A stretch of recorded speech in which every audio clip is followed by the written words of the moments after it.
The handcuffs clicked shut around the man's wrists in the middle of a crowded parking lot. A female officer stood before him, her voice sharp, her authority absolute.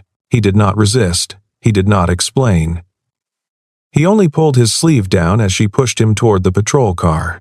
But in that moment, the fabric shifted. An old tattoo appeared on his forearm, faded, deliberate, unmistakable. The officer froze. Her eyes changed, and the question hung heavy in the air. Who was this man, and what had the system just done terribly wrong? If you have ever believed that justice sometimes arrives late but never arrives without meaning, stay with this story until the very end. His name was Daniel Mercer, and until that Thursday afternoon, his life had followed an invisible schedule that no one else could see. Wake at 5:45. Coffee by 6. Leave by 6:30. Clock in by 7.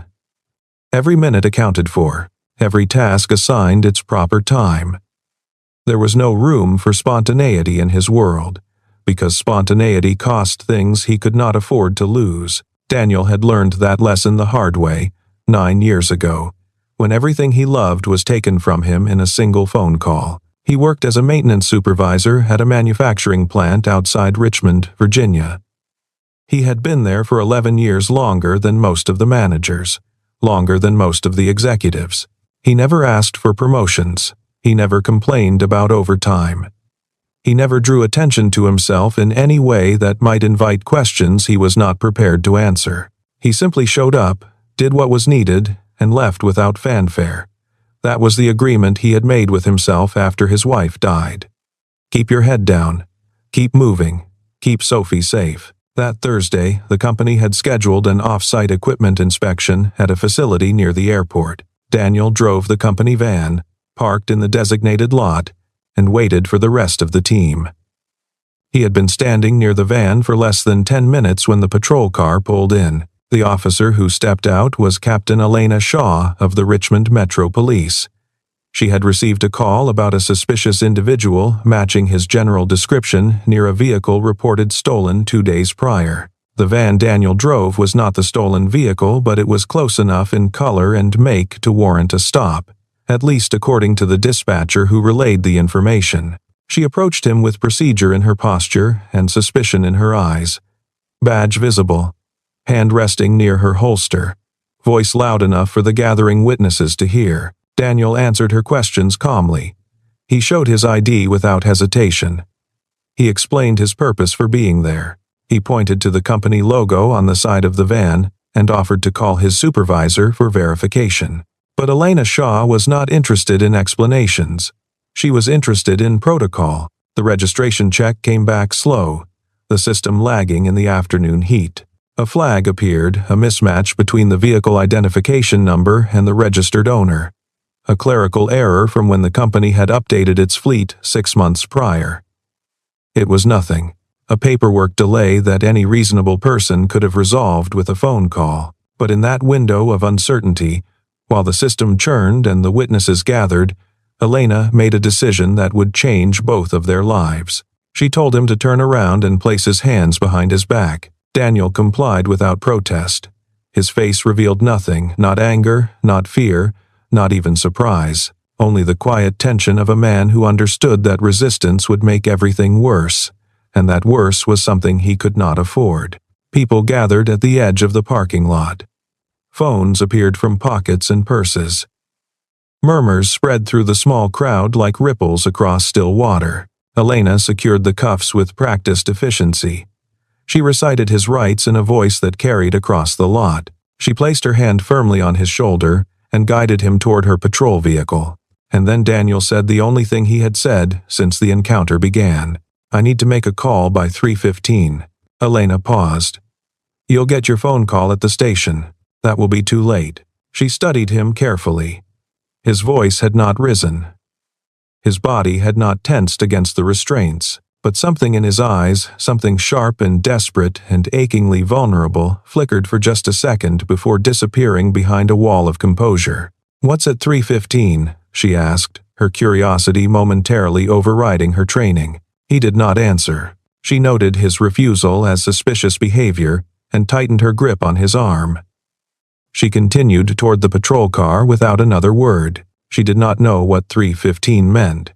She did not ask again, and in that heavy silence between them, the first hairline crack in her certainty began to form, though she would not recognize it for what it was until much later, when the damage had already been done. At the station, Daniel Mercer was processed like any other detainee. Fingerprints taken.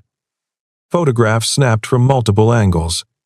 Personal effects cataloged and sealed in a manila envelope. His wallet contained $47 in cash, a library card with a coffee stain in one corner, and a photograph so worn at the edges it had begun to curl inward, as if trying to protect whatever image it held from the fluorescent lights overhead. The booking officer noted everything with routine disinterest, his pen moving across the form with the mechanical efficiency of someone who had done this 1,000 times before. But when he reached Daniel's left forearm, his pen stopped. "What's this?" he asked, gesturing toward the tattoo partially visible beneath Daniel's rolled sleeve. Daniel glanced down at the faded ink as if seeing it for the first time. A simple design, a shield bisected by a single vertical line, with 2 small letters beneath it. Letters that meant nothing to the untrained eye, but everything to those who knew their significance. "Old marking," Daniel said quietly. "From another life." The booking officer shrugged and moved on to the next field, but something about the image lingered in the room like smoke, and when the completed paperwork reached Elena Shaw's desk 20 minutes later, she found herself staring at the photograph of that tattoo longer than she should have. She had seen that symbol before. She was certain of it.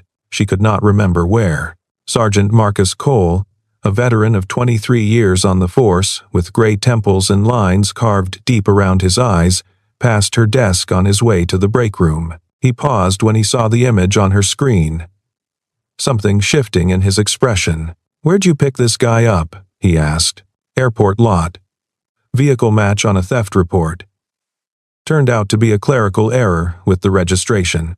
Marcus leaned closer to the screen, his coffee forgotten in his hand. His expression shifted from curiosity to something harder to read. "That tattoo," he said slowly, his voice dropping to just above a whisper. "You know what that is?" "No. It's a unit marker, Federal Task Force, Joint Operations out of Quantico, deep cover stuff, the kind they don't talk about at press conferences. I saw it once, maybe 15 years ago, during a cross-agency coordination meeting. They don't use it anymore, disbanded the program after budget cuts and political reshuffling. But anyone who wore that ink earned it the hard way." Elena felt a cold knot begin to form in her chest, tightening with each breath. "Earned it how?" "Deep cover. Long-term infiltration. The kind of work that doesn't make the news because it's not supposed to exist. Years undercover with no backup, no safety net, no guarantee of coming home." Marcus straightened and looked at her with an expression she couldn't quite decipher. "You sure this guy's actually a suspect?" Elena did not answer immediately. She looked at the photograph again, the quiet face, the still posture, the eyes that had revealed nothing even when the handcuffs clicked shut around his wrists. "The system flagged the vehicle," she said finally, her voice sounding hollow even to her own ears. "I followed protocol." "Protocol's fine," Marcus said, setting his coffee down on her desk. "But protocol doesn't tell you who someone really is, only what they look like on paper. And paper can lie." "Oh." He walked away without another word, leaving her alone with the image on her screen. Elena sat in the growing silence, the symbol staring back at her like an accusation she had not yet learned to understand. She had made the arrest by the book. She had followed every rule, checked every box, done everything exactly as she had been trained to do. And yet, for the first time since joining the force 12 years ago, she found herself wondering if the book itself was the problem, or if she had failed to see something deeper that the book had never been designed to capture. Elena requested Daniel Mercer's full background file the next morning, arriving at the station an hour before her shift was scheduled to begin. What came back was not what she expected. There were no charges anywhere in his history, no arrests, no disciplinary flags from any employer. His work history showed 11 years at the same manufacturing company, with steady promotions offered and consistently declined, raises accepted only when mandated by company policy. His credit was clean. His taxes were filed on time every year without exception. His address had not changed in 9 years, the same small house in a quiet neighborhood on the outskirts of Richmond. On paper, Daniel Mercer was practically invisible, the kind of person who moved through the world without leaving ripples. But deeper in the file, buried beneath the ordinary details and routine notations, was a series of entries that made Elena pause. Her coffee growing cold in her hand. Declined transfer to corporate headquarters, cited family obligations. Declined enrollment in management training program, cited scheduling conflicts. End quote.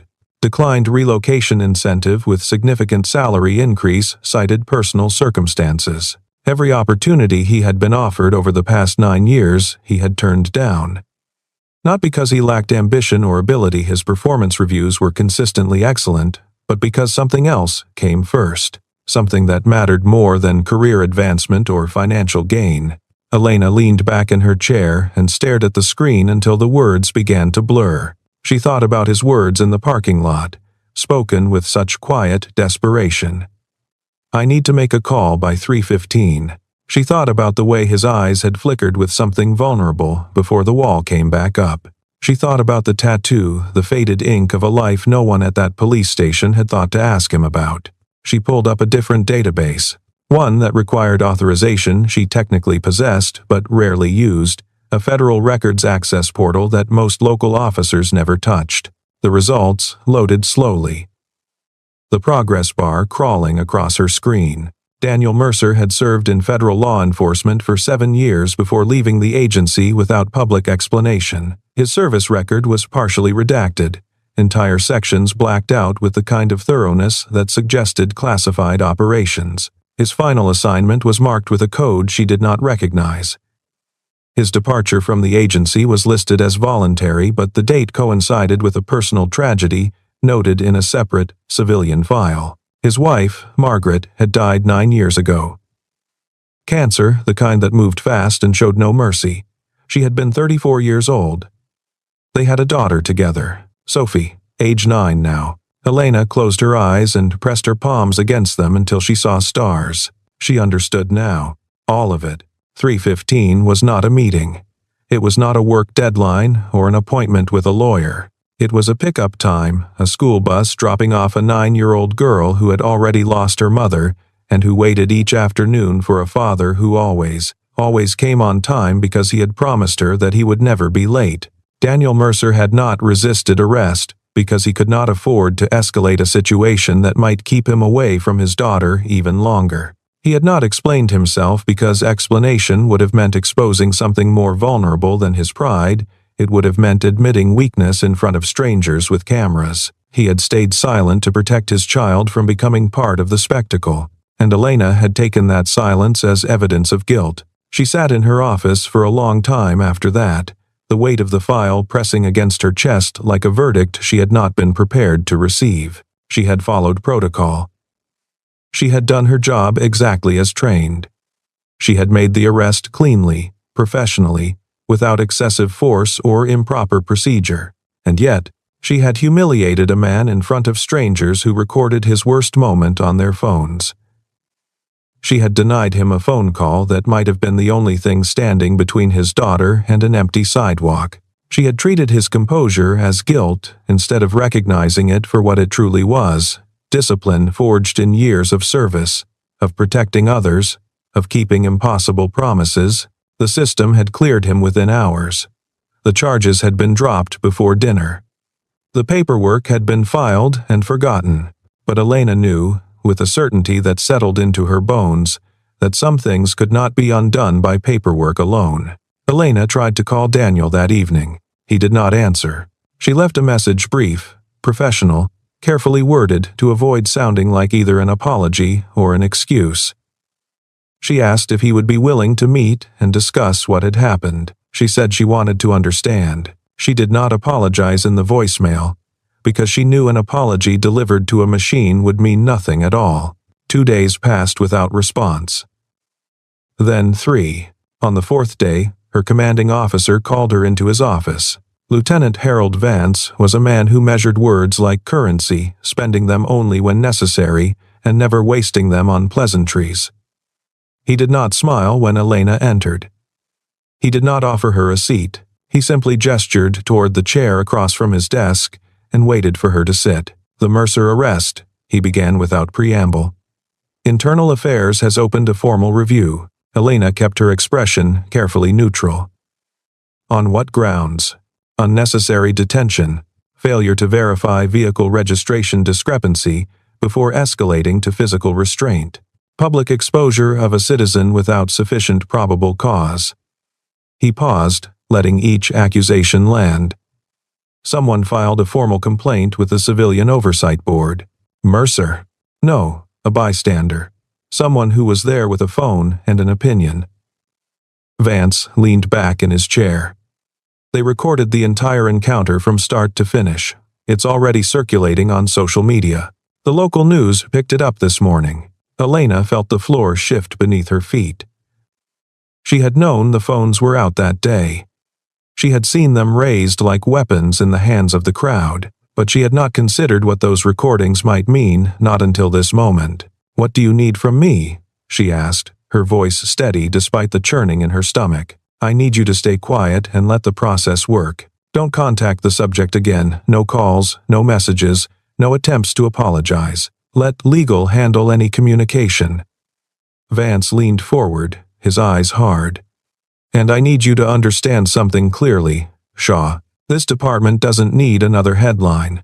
We don't need activists at our doorstep or reporters asking uncomfortable questions. If IA finds sufficient grounds for disciplinary action, that action will fall squarely on your shoulders. Not mine, not the department's, yours." "Oh." Elena met his gaze without flinching. "I followed protocol to the letter." "Protocol doesn't win cases in the court of public opinion," Vance replied. "Keep your head down, Captain.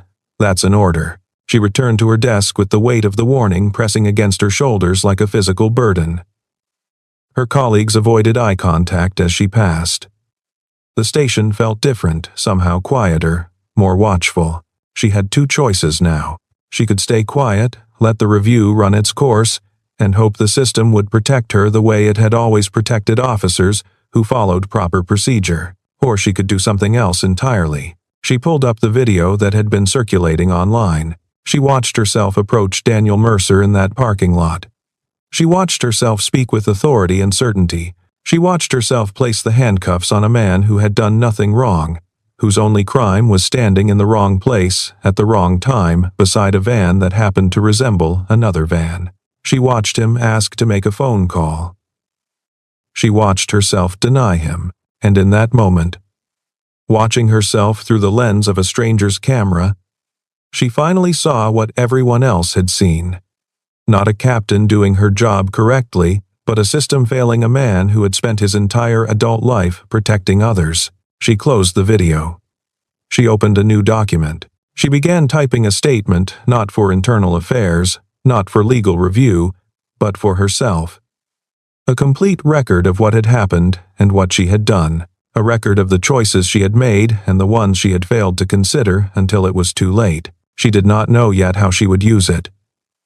She only knew that staying silent was no longer an option she could live with. The break in the case came from an unexpected source. Detective Paula Reyes had spent the past 6 months investigating a series of fraudulent vehicle reports filed within the department. The pattern was subtle enough to avoid immediate detection, but consistent enough to suggest deliberate coordination. Someone inside the police department had been flagging vehicles that did not match the actual stolen inventory, triggering stops and detentions without legitimate cause. Daniel Mercer's arrest was one of 14 that fit the emerging pattern. Reyes brought her findings to Elena on a Tuesday afternoon, sliding into her office without announcement and closing the door behind her. "You were set up," she said without preamble, sliding a thick folder across Elena's desk. "Not deliberately targeted, but the flag on that van wasn't a clerical error. It was planted in the system." Elena opened the folder with hands that were not quite steady. Inside were dispatch records, system access logs, financial documents, and a single name highlighted in yellow marker. Lieutenant Harold Vance. He's been running a side operation for at least 2 years, Reyes continued, her voice low but intense. Insurance fraud, mostly. Works with a tow company that profits from impounded vehicles. The false flags generate police stops. The stops generate paperwork and impound fees. And the fees get split between Vance and his partners. It's small scale enough to avoid triggering audits, but it adds up to serious money over time. Elena stared at the highlighted name, the man who had told her to stay quiet. The man who had warned her to let the system work. The man who had used her authority, her training, her willingness to follow orders to build his scheme. "Why are you bringing this to me?" Elena asked, her voice barely above a whisper. "Because you're the one on camera. You're the one facing the IA review. You're the one who's going to take the fall if this stays buried." Reyes leaned forward. "And because you're the one who gets to decide what happens next." Elena looked at the folder again, at the evidence laid out in careful order. She thought about what Vance had said about headlines and optics, and keeping her head down. She thought about the way he had shifted blame onto her shoulders without a flicker of hesitation. She thought about Daniel Mercer, standing in that parking lot with his wrists behind his back, asking for one phone call that she had denied him. "What do you need from me?" she asked. "A statement. On the official record. About the stop, the flag, the dispatch information, and who gave you that information in the first place." That would directly implicate Vance. Yes, it would, and it would likely end my career. Reyes did not flinch or look away. Maybe. Or maybe it would demonstrate that you're willing to hold the system accountable even when that system includes yourself.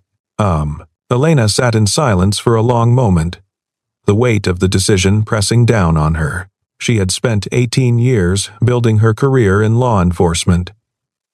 She had made captain at 39, one of the youngest in department history. She had believed, truly and deeply believed, that the rules existed to protect people, that following them faithfully was always the right thing to do. But the rules had not protected Daniel Mercer. The rules had been used to humiliate him in front of strangers, and the man who had written those rules, the man who had trained her to follow them without question, had been profiting from the damage all along. Elena picked up a pen from her desk. "Where do I sign?" Reyes handed her the witness statement form. Elena read it carefully, every word, then signed her name at the bottom in clear, deliberate letters. It was not redemption. It was not absolution.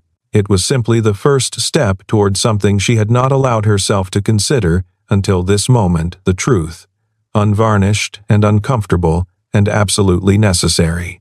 And the truth, she was beginning to understand, did not care about careers or headlines or the comfortable silence of those who benefited from looking the other way. The internal affairs hearing took place 3 weeks later in a windowless conference room on the 4th floor of the administration building. Elena Shaw sat at a long table facing a panel of 3 senior officers and a civilian oversight representative.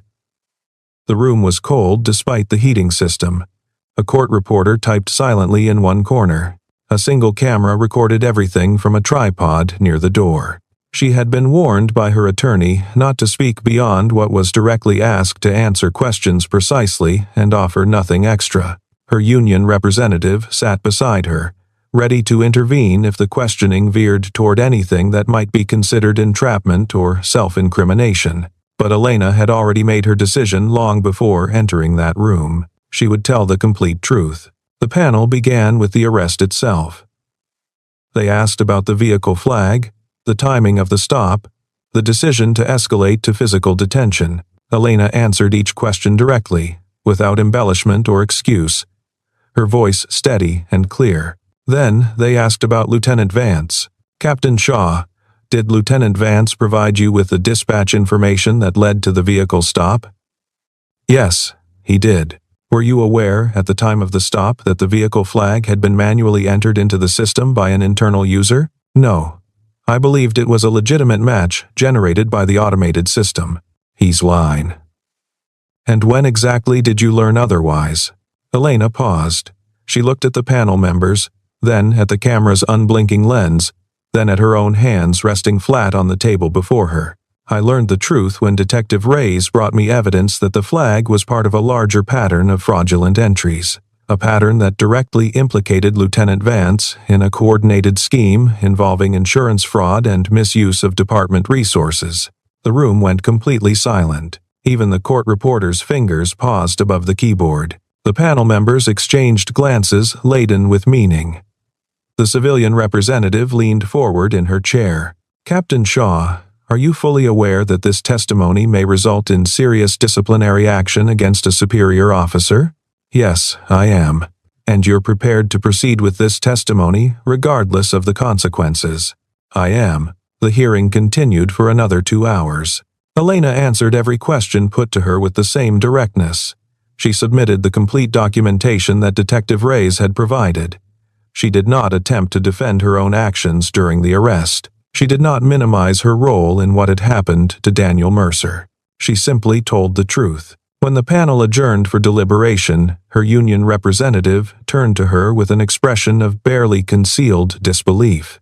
"You know what you just did in there?" "Yes, I do." "Apply. Vance has allies throughout the department, powerful ones who owe him favors. They're not going to let this go quietly." Elena gathered her papers and stood, her legs steadier than she had expected. "I didn't do this to win," she said. "I did it because a man was humiliated in public for something he didn't do, and the system that was supposed to protect him was used against him instead." She walked out of the hearing room into the bright afternoon light. Daniel Mercer was standing by the exit, his hands in his jacket pockets, his expression unreadable. He did not speak. He did not approach. He simply looked at her, the same quiet, steady gaze she remembered from that parking lot, though something in it had changed. Elena stopped a few feet away from him. "You came," she said. "I heard what you did in there. It doesn't change what happened." "No," he agreed. "But it changes what comes next." Once, they stood in silence for a moment. Two people who had met under the worst possible circumstances trying to find a way forward. "I'm sorry," Elena said finally. "For all of it." Daniel nodded slowly, considering her words. "I know you are." The public hearing took place 6 weeks after Elena's testimony. Lieutenant Harold Vance sat at the defendant's table with 2 attorneys and an expression of controlled contempt that fooled no one in the gallery. The evidence against him had grown beyond the original fraud scheme. Bank records showing regular deposits from the tow company, wire transfers to offshore accounts, and testimony from 3 tow company operators who had been promised immunity in exchange for full cooperation with the investigation. The hearing room was packed to capacity. Reporters filled the back rows with notebooks and recording devices. Camera crews lined the walls. The story had become national news, not primarily because of the fraud itself, but because of the police captain who had exposed it at the cost of her own career. Elena Shaw had become a symbol. She did not want to be one. She sat in the witness section, watching the proceedings unfold with a mixture of exhaustion and grim satisfaction. The Civilian Oversight Board presented their findings in methodical detail. The prosecutors outlined each charge with documentary precision. Vance's attorneys objected, negotiated, and ultimately failed to prevent the inevitable. Guilty on 12 counts of insurance fraud. Guilty on 3 counts of official misconduct. Guilty on 1 count of obstruction of justice. The sentence would come later, but the verdicts were enough. Vance was escorted from the hearing room in handcuffs, the same type of restraints that had been placed on Daniel Mercer in a parking lot 8 weeks earlier. The irony was not lost on anyone present. After the hearing adjourned, Elena was called before the department's executive leadership. They offered her a commendation for her role in exposing the corruption. She declined. They offered her a promotion to fill the vacancy left by Vance's removal. She declined that too. Instead, she submitted her resignation from the command track. She requested a transfer to the Community Relations Division, a department with less authority, less visibility, and considerably less power. "You're giving up everything you spent 18 years working for," her colleague said when he heard the news. "No," Elena replied. "I'm giving up what I thought I wanted. What I actually worked for was supposed to mean something. Somewhere along the way, I forgot what that was." The next morning, she held a brief press conference outside the department building. She did not read from a prepared statement. She did not deflect questions with rehearsed answers. She stood in front of the cameras and the microphones and spoke plainly, as one person to another. "I made a mistake," she said. "I followed protocol instead of paying attention to the person standing in front of me. I treated a man like a suspect because the system told me to, and the system was corrupted. That doesn't excuse my actions. It only explains them." She paused, gathering herself. "To Daniel Mercer and his family, I am sorry. Not because it's expected. Not because it protects my career. Because it's true. I failed you. And I will spend the rest of my time in this uniform trying to make sure it doesn't happen to anyone else." She stepped away from the microphone without taking questions. Daniel was waiting by her car. "That took courage," he said. "It took too long. Maybe. But you did it anyway." He hesitated for a moment, then extended his hand toward her. "I think we started wrong. I'm Daniel." Hope sat. Elena looked at his hand, the same hand she had cuffed behind his back 8 weeks ago in front of strangers with cameras. She took it. Elena. For the first time since the parking lot, something shifted between them. Not forgiveness, not yet, but the possibility of it. And sometimes, possibility was enough to begin. The weeks after the hearing passed slowly, measured in small moments rather than dramatic events. Elena settled into her new role in community relations, with the quiet discipline of someone learning to rebuild from the ground up.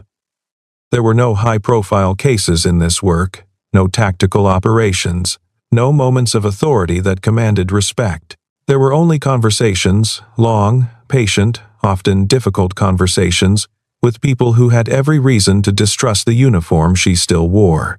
She listened more than she spoke. She learned more than she taught. And slowly, something inside her began to shift. Daniel, meanwhile, returned to his routine. Wake at 5:45, coffee by 6, leave by 6:30. The schedule had not changed in 9 years, but the man following it had begun to change in ways he was only beginning to understand. He found himself thinking about Elena more often than he expected, not with anger, not with resentment, but with something closer to curiosity, a quiet wonder at the kind of person who would sacrifice everything she had built to tell the truth about a stranger. 3 months after the public hearing, he sent her a message. It was brief, just a few lines asking if she would be willing to meet. He did not explain why. He was not entirely sure himself. She said yes. They met at a small coffee shop near the river, far from the department building, far from the places where either of them might be recognized. Daniel arrived first and chose a table near the window. Elena came 5 minutes later, out of uniform for the first time since he had known her. She looked different without the badge. Softer, somehow. More uncertain. "Thank you for coming," he said as she sat down. "Thank you for asking." As they said, they sat across from each other in silence for a moment. Two people who had met under the worst possible circumstances, trying to find something worth building. "I wanted to tell you something," Daniel said finally. "Something I should have said before." You don't owe me anything, I know. But I want to say it anyway." He paused, gathering his words carefully. "When you cuffed me in that parking lot, I wasn't angry at you.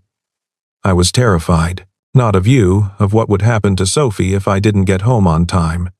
I had spent 9 years making sure she never had to wait alone for me. And in that moment, I thought I had failed her." Elena's eyes glistened, but she did not look away. "What you did afterward, the testimony, the resignation, the public apology, it didn't erase what happened. Nothing could do that. But it showed me something I had stopped believing was possible." "What?" "That people can change. That broken systems can be challenged. That doing the right thing still matters, even when it costs everything." Elena wiped her eyes with the back of her hand. "I'm still learning what the right thing looks like," she admitted.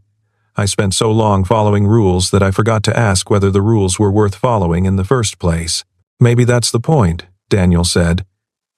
"Maybe we're not supposed to have it all figured out. Maybe we're just supposed to keep trying." Oh, they talked for 2 hours that afternoon about work, about loss, about the children who depended on them to get it right. By the time they left the coffee shop, something had changed between them. Not love, not yet, but the beginning of trust. And trust, Daniel had learned, was the only foundation worth building on. 1 year later, Elena stood in Daniel's kitchen, watching his daughter Sophie pour cereal into a bowl with the focused concentration of a 9-year-old who had perfected her morning routine down to the smallest detail. The house was small but warm, filled with the quiet evidence of a life built on consistency and care. Photographs covered the refrigerator door. A detailed schedule was pinned to the wall by the phone. A single pair of worn work boots sat by the back door, their leather softened by years of faithful use. Daniel stood at the counter with coffee in hand, watching the two of them with an expression Elena had come to recognize over the past months. It was the look of a man who had learned to hope again carefully, cautiously, but genuinely. "You're staring," Elena said, not looking up from the newspaper on the table. "I know. It's a little weird. I know that too. He's not Bert." Sophie looked up from her cereal with the exasperated expression only a 9-year-old could manage. "Are you two going to be mushy again? Because I have school, and I don't need that in my morning." Daniel laughed, a sound Elena had not heard often in those first difficult months, but had come to treasure in the time since. "No mushiness," he promised. "Go brush your teeth." Sophie rolled her eyes dramatically and disappeared down the hallway, her footsteps echoing on the hardwood floor. Elena turned to Daniel. "You're sure about this? About me? About us? After everything?" Daniel set down his coffee and crossed the kitchen to where she stood. He took her hands in his, gently, deliberately, the way he did everything that mattered. "A year ago, you put me in handcuffs in front of a crowd of strangers," he said quietly. "You humiliated me without knowing who I was or what I had lost. You followed rules that were supposed to protect people, and used them to hurt someone who had done nothing wrong." Elena flinched, but she did not pull away. "And then," Daniel continued, "you did something I didn't think was possible. You looked at what you had done, really looked at it. You told the truth about it when lying would have been easier. You gave up everything you had built to make sure it never happened again." He paused. "That's not the action of someone who can't be trusted. That's the action of someone who finally understands what trust actually means." Elena's eyes filled with tears she did not try to hide. "I don't deserve this," she whispered. "Maybe not," he agreed. "But that's not how this works. We don't earn the people who love us. We just try every day to be worthy of them." He pulled her close, and she let him. Outside, the morning sun cast long shadows across the small backyard. Sophie's voice echoed from the bathroom, singing off-key to a song only she knew. The coffee on the counter grew cold, and in that small kitchen, in that ordinary house, two people who had met in the worst possible way found something they had both stopped looking for.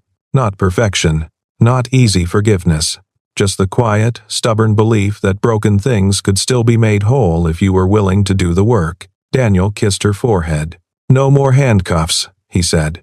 Elena smiled through her tears. "No more handcuffs. If this story reminded you that justice can heal, and that second chances are worth fighting for, share it with someone who needs to believe that today. Sometimes, the right story at the right moment can change everything." The morning continued in its unhurried rhythm. Sophie returned from the bathroom with toothpaste still visible at the corner of her mouth. Daniel wiped it away with his thumb, a small gesture, automatic, the kind of thing fathers do without thinking. "Bus comes in 12 minutes, Sophie announced, checking the clock on the wall. "I know," Daniel said. "I'm never late, remember? I know you're never late. I'm just making sure Elena knows you're never late." Elena laughed, a genuine sound that still surprised her sometimes. "I've figured that out by now." "How?" Sophie studied her for a moment with the uncanny perceptiveness children sometimes possess. "You used to be a cop, right? The one who arrested my dad?" The kitchen went quiet. Daniel started to intervene, but Elena held up her hand. "Yes," she said simply. "I was. And now you're his girlfriend." "Yes." Sophie considered this information, her expression unreadable. "That's weird." "It is," Elena agreed. "But sometimes weird things turn out okay." Is gone? Sophie nodded slowly, apparently satisfied with this answer. She grabbed her backpack from the hook by the door and headed for the front porch. Already watching for the yellow bus at the end of the street, Daniel turned to Elena when they were alone. You didn't have to answer her. Yes, I did. She deserves the truth. Everyone does. Elena paused. That's what I learned from all this. The truth isn't always comfortable, but it's always necessary. Who are dying? He pulled her close one more time, and they stood together in the morning light, two imperfect people who had somehow found their way to each other through the wreckage of a broken system. Outside, the bus appeared at the corner. Sophie waved from the porch without turning around. Daniel smiled. 3:15, he said quietly. 3:15, Elena replied. I'll be here. And she meant it, not as a promise she might break, but as a commitment forged in the fire of everything they had survived together. Some stories end with dramatic declarations. This one ended with something quieter, with a man who was never late and a woman who had finally learned what it meant to show up when it mattered. The bus pulled away. The morning light grew stronger. And in a small house on the outskirts of Richmond, Virginia, two people who had every reason to be strangers chose instead to become family. That, in the end, was the real justice, not the courtroom kind. The kind that happens when people decide to be better than their worst moments and mean it.